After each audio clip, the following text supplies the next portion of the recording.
Hi, my name is Garima Verma. I am a training professional with experience of 15 years.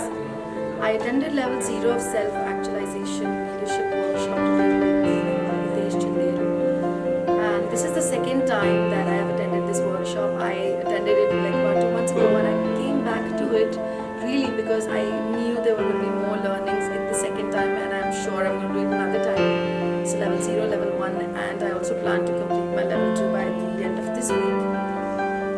Just understanding the truth with science and how what we really are have no idea about is the essence of this workshop for me, and I want to know more and more about who I am and how I'm connected to the real who of the who's. And I have developed a special connection with the kind of content that there is in the workshop is nothing like ever before.